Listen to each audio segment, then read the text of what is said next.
గుంటూరు జిల్లా పత్తిపాడు నియోజకవర్గం పత్తిపాడు తెలుగుదేశం పార్టీ కార్యాలయంలో ఏర్పాటు చేసిన మీడియా సమావేశంలో మాట్లాడిన మాజీ మంత్రి దేవినేని ఉమామహేశ్వరరావు ఈ నెల 29వ తారీఖున పొన్నూరు నియోజకవర్గం చేబ్రోలు మండలం పెద్దవడ్లపూడి సమీపంలో ఏర్పాటు చేసిన రా కదలిరా సభకు ముఖ్య అతిథిగా తెలుగుదేశం పార్టీ జాతీయ అధ్యక్షుడు నారా చంద్రబాబు నాయుడు పాల్గొనడం జరుగుతుందన్నారు. రానున్న ఎలక్షన్ సమయంలో ఎక్కువ బహిరంగ సభలు ఏర్పాటు చేయడం కుదరదు కనుక ఈ సభను ప్రతిష్టాత్మకంగా నిర్వహించాలని గుంటూరు పార్లమెంట్లో జరిగే మొదటి ఎన్నికల శంఖారావంగా గుంటూరు పార్లమెంటులోని 7 నియోజకవర్గాల నుండి లక్షల సంఖ్యలో ప్రజలు పాల్గొని సభను జయప్రదం చేయాలని, అదేవిధంగా ప్రత్తిపాడు నియోజకవర్గ ఇన్ఛార్జి రామాంజనేయులు అత్యధిక మెజారిటీతో గెలిపించాలని మాజీ మంత్రి దేవినేని ఉమా మీడియా సమావేశంలో తెలియజేశారు.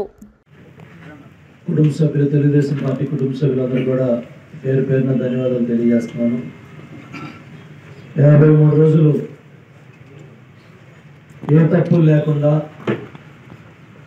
ఒక మూర్ఖత్వం వల్ల రాజమండ్రి సెంట్రల్ జైల్లో నిర్బంధం చేయబడి కోర్టు తీర్పు మీరు చూశారు. హైకోర్టు తీర్పు జడ్జిమెంట్ కాపీలు కూడా ఏ విధంగా ఎలా వచ్చాయి కూడా మనకు తెలుసు.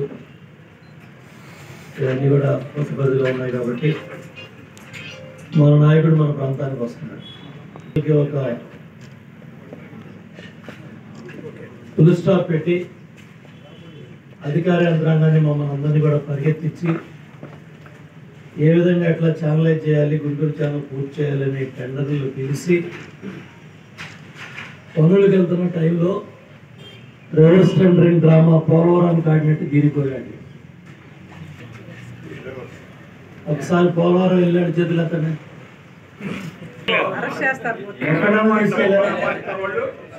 నేను చంద్రబాబు నాయుడు గారు వెళ్తేనే ప్రొక్లైన్లు జేసీబీలు లారీలు అడ్డం పెట్టి మేము రోడ్డు దగ్గర ధర్నా చేసి వచ్చాం.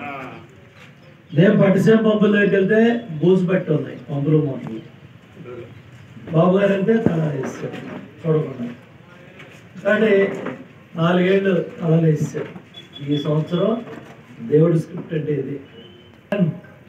ఏమన్నా పట్టిసీమ దండగన్నావు, పట్టిసీమ కట్టినాడేమో రాజమండ్రి సెంట్రల్ జైల్లో ఉన్నాడు. పట్టిసీమ పంపులు పీకుతానండేమో ముఖ్యమంత్రి అయ్యాడు. ఏ నష్టం జరిగిందో అర్థమైందా రాజా? నీళ్ళు ఉన్నాయి. జూన్లో జూలైలో నార్మల్ అన్ని పూర్తి చేసుకుంటే జూలైలో గోదావరి వచ్చింది. పట్టిసీమ పంపులు 24 పంపులు వదిలితే 105 టీఎంసీలు వచ్చాయి. నవంబర్లో పంట అయిపోయేది. డిసెంబర్లో మీకు పోయిన 10 బస్తాలు 15 బస్తాలు ఈ వైసీపీ వాడు ఇస్తాడా? ఈ ఓట్లు అడిగే నాయకులు కసిగా పోషిస్తున్నాడు.